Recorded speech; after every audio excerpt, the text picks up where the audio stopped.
Welcome to Focus on Why, the podcast where reflection sparks action. I'm Amy Rowlandson, and together we'll explore compelling stories, profound insights, and transformative experiences from inspiring guests worldwide. Feeling lost or unfulfilled? Searching for clarity, purpose, or meaning in your work and life? This podcast invites you on a journey of self-discovery to align your work with your values, shape your future with intention, and create a purposeful way of life. Have a purpose, have a plan, focus on why. Do you truly understand the power of a focus on why in business? Are your employees fully engaged? Do they consider their work meaningful? Or does your organisation have purpose gaps? Focusing on key areas of employee engagement, contribution, fulfilment, well-being and purpose, all of which have proven links to increased productivity and profitability, I deliver inspiring, mesmerising and captivating talks and workshops providing clear, actionable steps to take. To discuss your specific business needs, reach out to me via the link in the show notes and together we can plug those purpose gaps. Today on Focus on Why, I'm joined by Candice Quartermain. Hello Candice, how are you? Hello, nice to see you, Amy. Thanks for having me. Very well, thanks. Oh, brilliant. Well, I always kick off these conversations with, what is it you're focusing on? And today's no different. What is it that I'm focusing on? At the moment, I am focusing on being with my family. We just recently had an unfortunate passing in our family that's had quite high impact. So I'm spending present time with them, and also in terms of work, getting ready to launch my next cohort with my Leading with Integrity course. Oh, work and family, the balance. I can already feel it, hear it. How do you manage it? Very terribly sometimes, I think, if I was being self-critical. I think that I always try to remind myself to slow down and go gently, remembering that actually my kids right now, with the ages that they're in, really just want my time. They don't need anything else. So I try and do that. And yeah, constant experimentation, I think, is also something else that I focus a lot on. So I'm always testing something, trying something new, taking the feedback on what's working, what's not, and then trying to make, small adjustments in ways that fit well for me and what I need, and then what my family needs as well. I'm hearing a lot of introspection and then adjustment going on in all areas. Mm-hmm. How does that work for you? Yeah, well, look, I've always been an experimenter by nature. I'm very tenacious, which sometimes can be a wonderful superpower, and it can also be something that means I get very far down one direction and I'm not aware of where I've got to. So for me, experimentation is just my nature, and I absolutely love feedback. I love learning and finding ways to improve. So for me, it's also been the source for so much rich information too, and doing a lot more body work in the last decade has really allowed me to have introspection in a way that I've never had before. And it's really delicious. I love it when people use the adjective delicious out of the context of food, because it really brings to the conversation a different perspective. Mm. Yeah, it's an interesting one for me. If I describe delicious, it's just that feeling of satisfaction. It's that feeling of spaciousness. It's that feeling of it's kind of got a yumminess to it where you're like, oh yeah, that does feel good. And actually, for me, that sense of deliciousness is actually when I'm learning and discovering something that I'm like, oh, I didn't think of it like that, or I didn't see it like that, or I didn't know that was possible. That for me, I find really delicious. I always get excited about those sorts of things. So actually, it's still being used in the context of food. It's just food for the mind. Yeah, and the body. Mm. You mentioned earlier that your kids are at an age where they need your time. Mm. How old are they right now? They have both just recently turned 7 and 8. Mm. And at what point will they not want your time? Well, it's happening already. I It's just, fast. yeah, I just saw someone recently, actually, whilst watching my daughter do gymnastics, and she had a baby on the arm, and in her arms, and I was thinking to myself, gosh. I remember those days where, I couldn't put them anywhere because they just constantly wanted to be in my arms or on my hip. And I look back now and I can't even pick my son up anymore, and I can only just pick my daughter up. So they are much more independent and know what they want and know where they want to go. So yeah, it's just a matter of time. It is, and my son is 20, just turned, and my daughter's 22. I can no longer pick him up for sure. I haven't tried, to be honest, but it is interesting how fast time goes. You mentioned just a moment ago about this going gently and slowing down. Are you able to slow down time itself or just the way that you're approaching life? It's a very good question for me and very poignant at the moment because I'm noticing myself, even as you ask me, feel very uncomfortable. It's in when I talk about slowing down, it's almost like it's something that I have to keep telling myself because I, by my nature, am very comfortable moving quickly. Right. And so it's something that I'm having to talk myself into over and over. And it's not so much slowing down the time because we can't actually do that, even though that would be amazing. It's much more about slowing down how I am in my time. And what I'm really learning about myself in this exploration is that I am so uncomfortable going slow. And for goodness sake, do not ask me to stop because that is the most terrifying thing I can possibly face ever.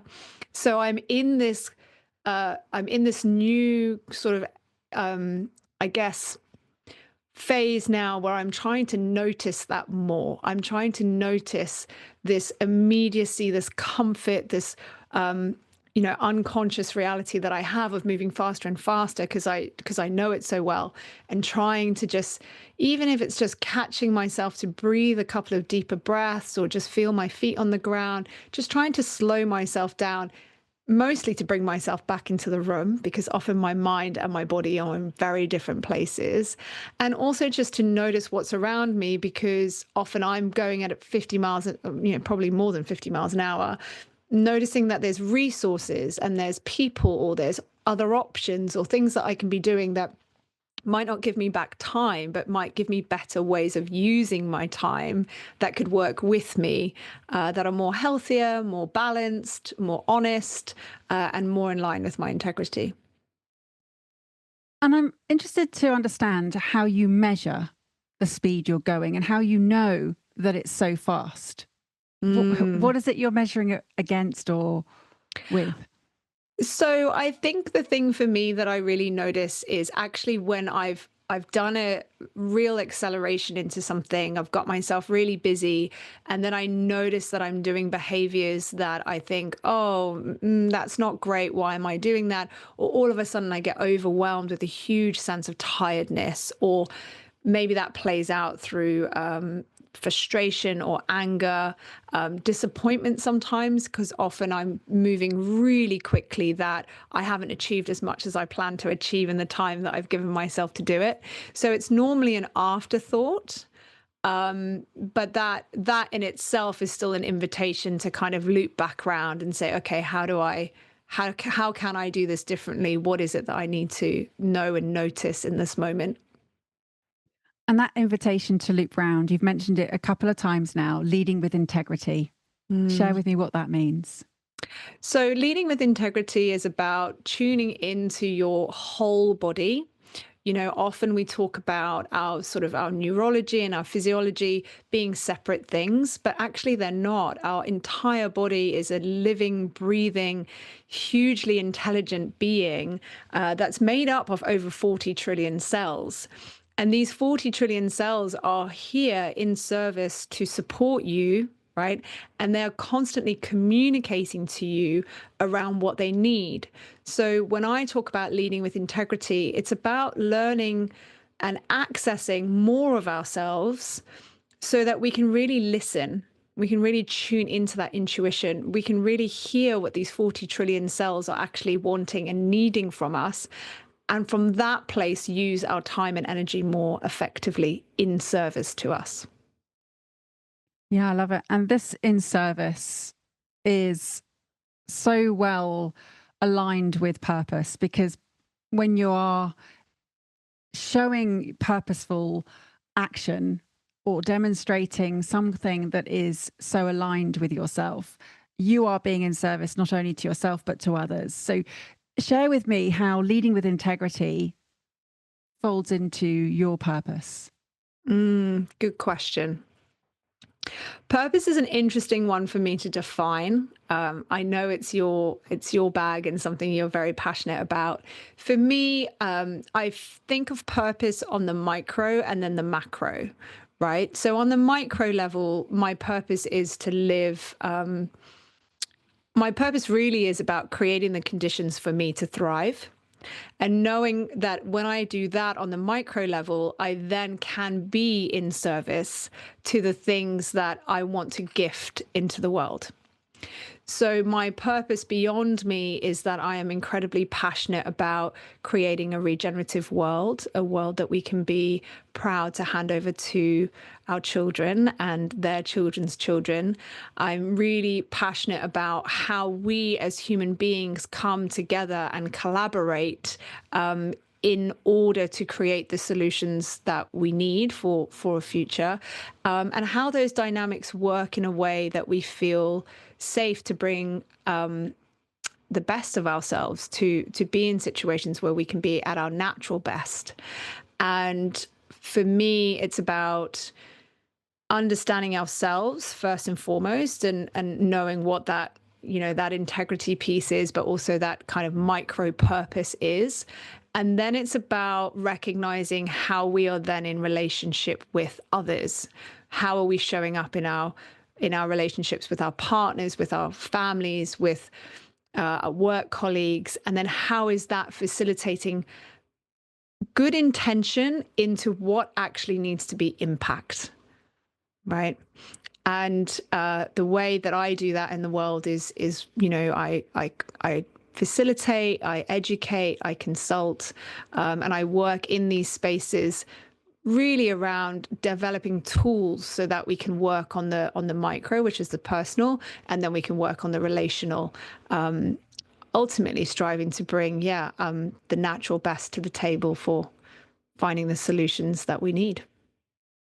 And this evolution that you've gone through yourself in terms of understanding what you needed first to be able to meet all your needs, and what it was that brings you to this position where you're able to provide service to others, and your contribution being that gift. The collaborative piece is intertwined with that in terms of knowing who and what to collaborate with and on. So how have you decided that, in terms of how you facilitate and you educate and you consult and bring those tools to the fore, what the focus was?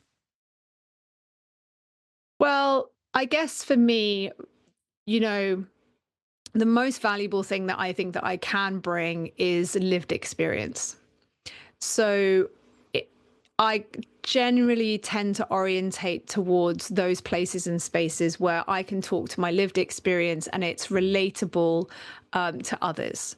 So I am a woman, so I have a lived experience of what it means to be a woman. I am a mother, and I have a lived experience of what that is. And I have worked as a business consultant now for 20 years, working across built environment, sustainability, social enterprises, startups, technology, innovation, creativity. And I guess I'm able to walk into those spaces with some lived knowledge, with some training in the background too. I don't think I ever stop learning and growing, and I invest very heavily in my own, personal development and professional development too.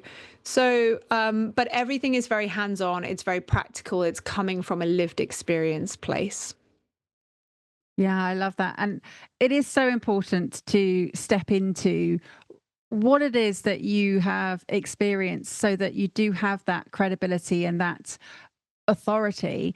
But it has to be of, well, I feel it has to be of deep interest to us. It has to be that we really care what is what really matters. And right at the outset, when I asked you what you're focusing on, you had this split between the family and the work. And whether that is,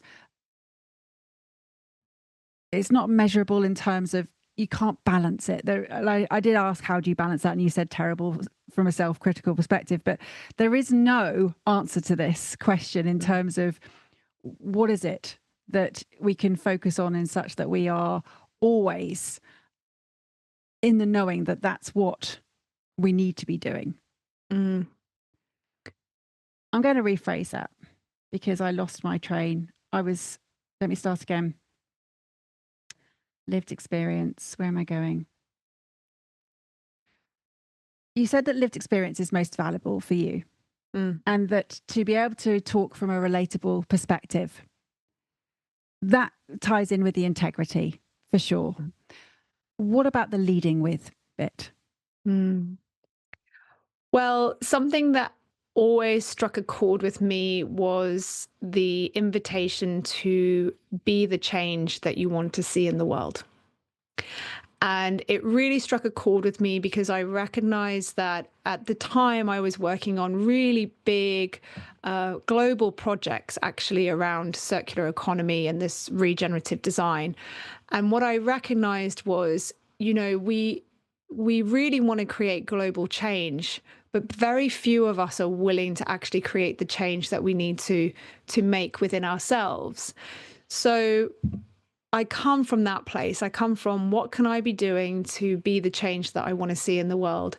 And really, the biggest and most important place that I've had to start is with myself. I've had to start to recognize that I have a huge amount of conditioning through my lived experience, that I have learned things that have not been in service to me. I've created coping strategies that have presented me in the world in a particular way. It's made me a really good chameleon, a really good shapeshifter, a really good people pleaser. But it hasn't actually brought out all of me in the most creative and innovative and valuable way to the people that I'm in relationship with. So I'm interested in, how do I learn more about my own nature, and how do I use that as the most valuable vessel that I have to be the change that I want to see in the world? And the leading element there is an invitation for us to come inward and begin with ourselves, begin to really understand the intelligence that we have within ourselves, the truth that we are nature, and then to use that to take outward and offer in ways that come from, a lived experience or an informed place of what's true for us, what's our true intuition, and ultimately is the nature of who we are. Has there been a particular movement or individual that has inspired this way of being, thinking, being, doing, having? Yes, absolutely. It comes from actually an individual that hasn't necessarily inspired me, has actually been an individual that has harmed me. And that individual is my mother. So, as I grew up as a child, a lot of my experience was that I had a very confident, capable mother, someone that was, highly social, highly successful. But behind closed doors, my experience of her as a mother was that she was very unavailable. She would make a lot of promises that she wasn't able to keep.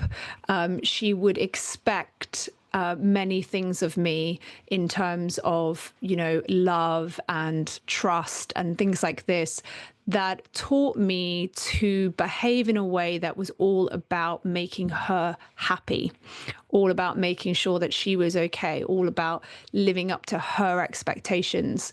And it made me, it really made me successful in the world. I was a successful horse rider for many years, competed in eventing for a long time, and, went into university in the business world really well at first, and it worked for me. What then was a journey was recognizing that actually making everything about everyone else, because my mother wasn't around anymore, I was then attaching to everyone else, and I was deciding that success was according to what someone else was telling me, or I needed to be a certain way in order to be safe and heard, so that I could to reach goals and expectations, etc., etc. And it wasn't working for me, because in the long run it was actually making me unwell. I was getting very overwhelmed, and essentially my biology reached a point where it said, yeah, this isn't working for us, and we need to check out. So actually it was sort of in a very flipped experience that was the gift that I had to then relearn life through, in a way that I had to ask myself, well, what did I need? What was most important to me? What was going to create a vessel that I could live in that was actually going to be in service to me, so then I could be in service to others. So while she was not an inspiration as such in terms of aspiration, or she still inspired me in a way that she moved me to act differently and to find a different way of doing things that worked for me in the long term. And whilst it was your mother, what I'm hearing here is this is a representation of society as a whole. Yeah, I'm learning that too. Yeah, right. So this thank you for sharing also, because what I'm also hearing is this journey, whilst it's very clear for you now, might not have been always the case. Yeah, absolutely.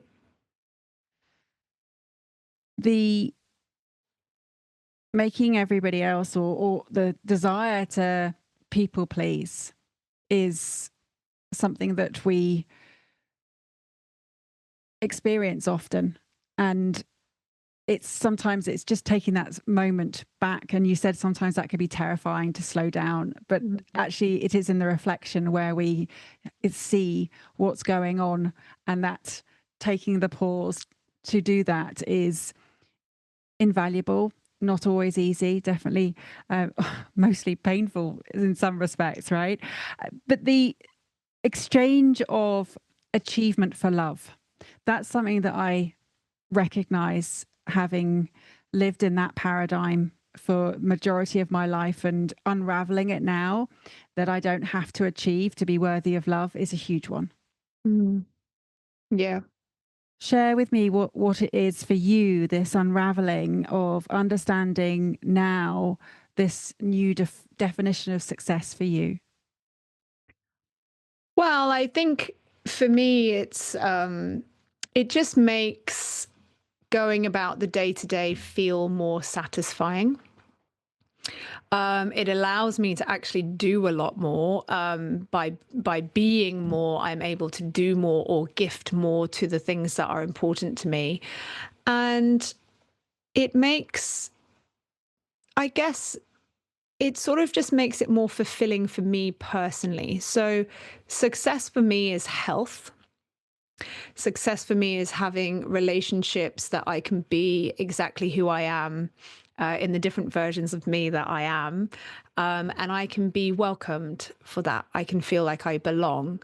And, within that is also about learning how to be on my own as well, learning how to be in my own body and my own skin and be okay with all the different versions of me that are coming up at different times, wanting to communicate different things. I hear you. Where would we be if we don't have our own body? Where will we live? It's so important to look after this vessel that we have been gifted with, even if we don't necessarily recognize it is a gift. And this being welcomed in the different environments such that you belong and don't just fit in, again, a huge thing. And one which, in the current paradigm, looking at the different versions of where that is culturally, socially, in a familial or a workplace environment, that is hard because not everywhere is receptive of Mm, who we are. mm. Yeah. And not everywhere will continue to not be receptive always to who you are. And so what it can do, and it can invite you to do, and I've noticed that I'm doing this a lot more of, is I'm finding my no and I'm using it from a place of love, because there's no point me being somewhere that I don't really want to be, because it's not helpful for me and it's not helpful for the others that are in that situation.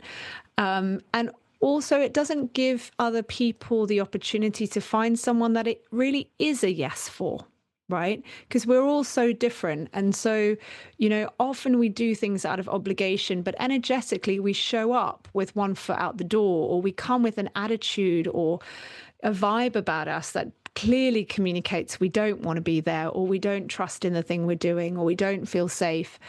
And so, I think that it's allowing me to own more of what my truth is and be more intentional about being in the rooms that I really want to be in. Right. And again, that comes back to time and energy. I'm able to really be in places where I can give my time and energy in a way that vibrates out to others, and they think, yeah, she really wants to be here. She really cares about this. She cares about me. She's passionate about what we're doing. And then leaving the other spaces to not try and perform in or be good enough for, and just allowing others to take up those spaces.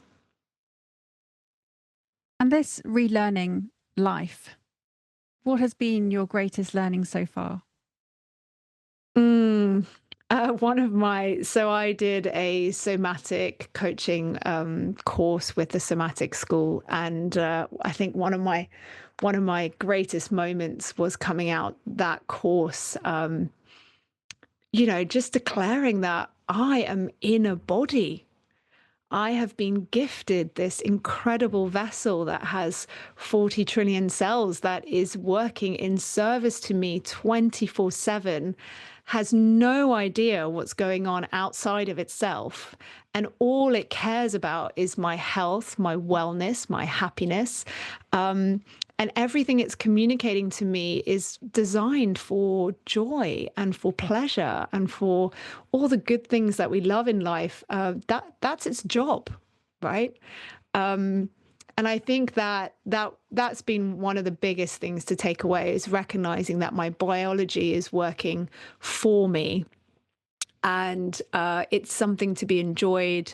It's something that I'm only going to have, that I know for sure, in this life, particularly this body. And it's all to play for.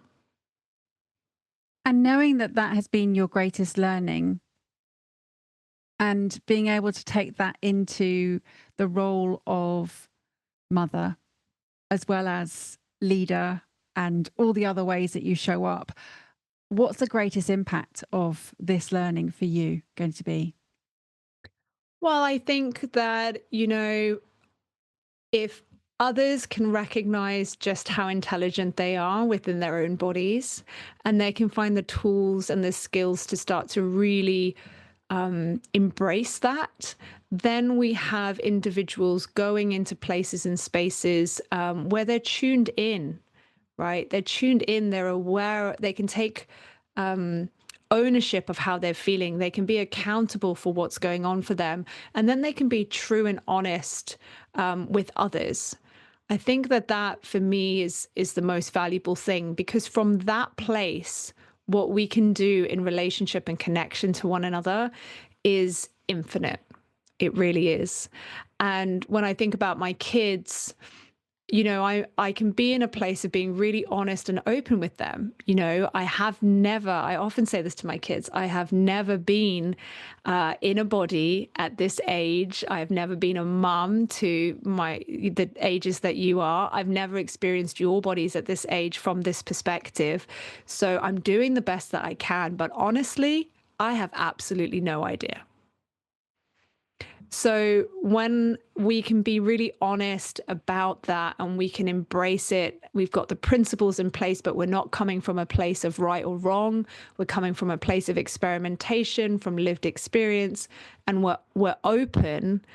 We're able to then receive more, I think, and we're able to then play with more. And from that place, knowing and trusting that something will emerge that we can create from, change from, evolve from, solve from. Yeah, and that's the gift. It is. And this relationship between knowing and trusting, this trusting through experimentation and playing and receiving and giving, of serving. There's all different ways that we can operate here. How much does intuition play into this for you? It is 100% everything. And that has been the greatest gift that I have had the joy of on this journey, is that we have all the answers all the time. So much of what we can do as individuals, as in relationship, is we look outward all the time for, well, what do you think? Or how did you do it? Or what did she or he say? And really, that's important information. But whether it's landing for you as a yes or a no is everything. And a really simple example of this was when I was pregnant and I was going in to deliver my son, who was my firstborn, being in a situation where my integrity just spoke to me so loudly in a conversation with a midwife, and she was really adamant that I needed to do something in a particular way. And obviously, my full nature at that point is predominant. It's taking priority. It's not willing to negotiate. So my intuition is stronger than ever. I was able to just be in a place with her where I was able to say, yeah, I hear what you're saying, but actually what I need is this. And it was interesting because my head was telling me, well, what do you know, right? Like, what do you know? She's the expert in the room. She's delivered thousands of babies. You're only delivering one, and you're an absolute nut job because you're surging through these contractions in lots of crazy and wonderful ways. But there was like a wild part of me that was so clear. And for me, the more we can tune in and honor that, the more we can tune into our nature. And from that place, we can create the regenerative world that we all need to be living and thriving in. And that knowing without knowing why is something that I have also experienced with my son when he had a big accident, and I was insisting that he needed to get an X-ray, and they were not listening, but I knew that something was wrong. And unfortunately, I was right. He did need emergency surgery, neurosurgery, but you do know. There is this body and this sense, and you have to trust it. Trusting your intuition, I agree with you, is so important. The body is incredible. And you spoke earlier and you not corrected, but you added in when I was talking about the mind and you said, and the body, because Mm, so often we treat them separately and mm, we have this disconnect between the two. mm, And there's a great expression that one of my previous guests shared, Ruth Fox. She said, what the mind suppresses, the body expresses. mm, It can be also the other way around. It is so true. And so, yeah, it, it is this. So your body was right. It knew what it needed and you honored it. mm.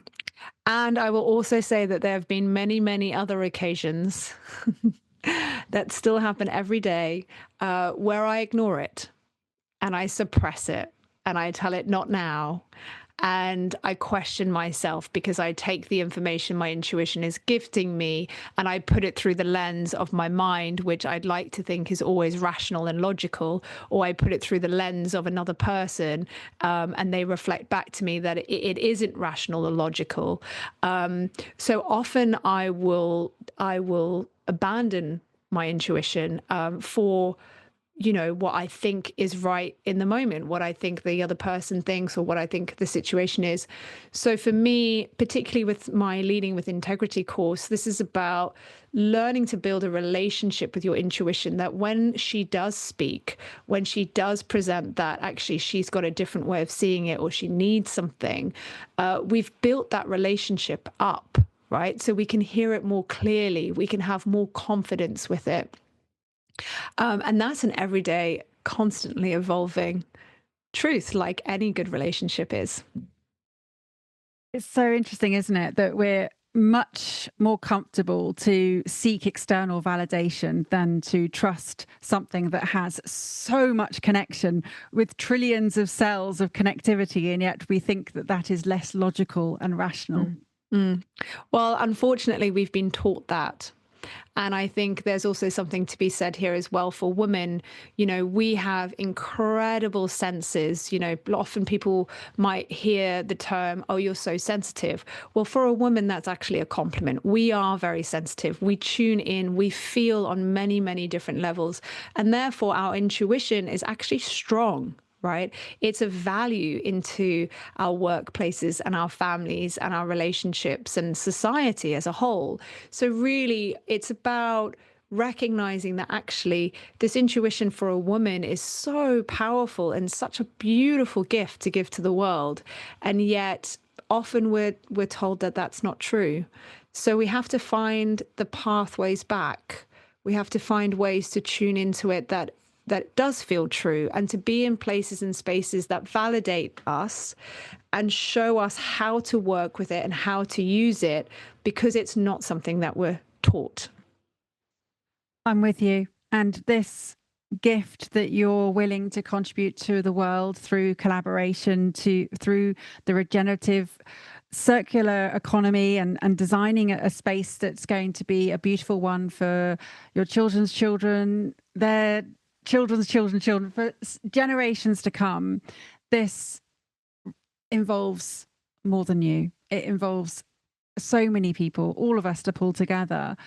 And it doesn't have to be that we all think or believe in the same way, but it has to be that we believe that there is a future possible that we can all work towards. Mm. Yeah, for me, it always comes down to creating the conditions to thrive. And in order to create the conditions to thrive, we have to begin with our nature. We have to remember that we are nature. And from that place, we can begin to do the things that we need to do to build the world that will provide for generations to come. Yeah, I've had so many people emphasize this one point, that we're not disconnected from nature and that the nature is not out there, it's here, it is us. Mm, And mm, it's so key to have that reminder that we are part of this living, breathing system, and such that there is a responsibility. And the first and foremost is for us to take responsibility of our own vessels, of our own bodies. And as you say, create that as a thriving place to operate from. What is it that you know or will feel happy with in terms of, okay, my work is done? Is there ever going to be a day? Mm. Well, I used to look out into the world and I used to catastrophize a lot. And what I'm learning now, particularly because, I am a parent and I am role modeling to my children how to see the world, is I'm learning to actually really appreciate the greatness and beauty and magnificence of what it means to be alive in our bodies, living in this world every day. And for me, success is about focusing on that and then making the intentional steps where you can create and contribute. But from a place of knowing that your time here is finite. And so you're not here to solve all the wicked problems in the world, but you are here to make a difference in the ways that you can make a difference. And that begins, as you said, it begins in your body, it begins in your relationships, it begins in the relationship that you have raising children or caretaking or whatever that might be. And letting yourself enjoy that. Enjoy that, because as soon as you do, the things that you are able to extend out just naturally accelerate. And that for me is where I'm getting to work with some really beautiful clients who are doing some really meaningful work. And, it's a slow process, but change can happen. And we need to focus in on that, focus in on the impact we are having, and then move from that place to do a little more for the time that you have. And with your values, Candice, that you are operating from, what are those? Integrity, which for me is about being honest, sincere, and caring. And that starts with tuning into your inner integrity. But it's also about how you show up in the world. Often the versions of us that shapeshift, we're not being in our integrity, right? We have to know our yeses, we have to know our nos, and then we have to move and mobilize from that place. Empathy is a big one for me. In terms of values, I feel that it's really important for us to see and witness each other, for us to know and understand what we are experiencing so that our experiences can be validated for all the different feelings and emotions that they bring up for us.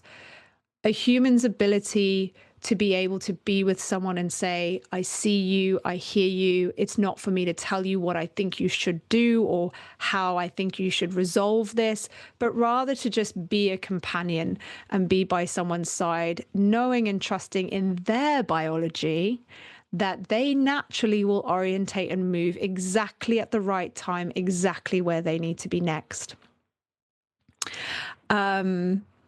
Play is a big part of my values. I think that, it's very easy to focus on being serious in life. Having recently been in an experience where I actually lost my sister recently. And one of the biggest things on her journey was that, everyone was trying to figure out how to fix her and how to tell her how to live her life and tell her what she needed to do the right thing. But actually, it was in the play, it was in the journey of playing and creating and finding joy in whatever version of that is for you, that then naturally orientates the body to want to do more, to want to express more, and it will fix itself, right? It will fix itself. So for me, I try and play. That talks to the experimental side of me. That talks to the curious side, the more tenacious side of me. And then I would say that my final value is about, it's about practice. And what I mean by practice is be in the game, be in the arena, say yes to the things that light you up, put action and energy behind things, Don't sit on the sidelines, right? If you believe in something and you want to say something or you want to change something, get in there. So practice is also for me about being the change that you want to see. Don't just say it, do it. And do it in what way works for you, even if that's a tiny little thing like building a garden in your backyard or connecting in with a community in some ways. I feel like I have had the conversation that would be how if I had Brené Brown on the show today. I really do feel it's been a very warm and investigative journey that you've taken me on through what is important and what it is that really is at the core that matters. And I just want to say thank you for sharing some vulnerable moments, and we haven't got time to explore everything. And I'm sure people would love to hear more about lots of things that you've shared today, Candice. So what's the best way for them to reach out? Well, the best way to reach out is via my website, which is candicequartermain.com. LinkedIn, you can look me up on LinkedIn, and generally through both those channels, you can reach me and interact with the different gifts that I offer into the world. Oh, and you do. So thank you so much for sharing just a snippet, an insight into those gifts here. And it's been an absolute pleasure to explore and experiment a little and play a little bit with what you've brought to the table. So thank you, Candice. Have you got some final words, please, for the listener? Don't underestimate how incredible your body is, how it knows exactly what you need. And even when you're in times where you might not feel that you have access to it, there is always somewhere or someone that you can connect to who will show you the way to do that. So know and trust and believe in your body, in your intuition, and lead with integrity. This episode's over, but let's keep the conversation going. How has this episode impacted you? Share your insights, takeaways, and reflections with actions on social media, or leave a review on Apple Podcasts. Your feedback creates powerful ripple effects, helping others to discover its value. Want to dive deeper into purpose? Check the show notes for links on how to work with me, where to buy my new book, Focus on Why, Create a Purposeful Way of Life, available in paperback, ebook, and audiobook, and where to sign up for Friday Focus, my weekly newsletter. Have a purpose, have a plan, focus on why.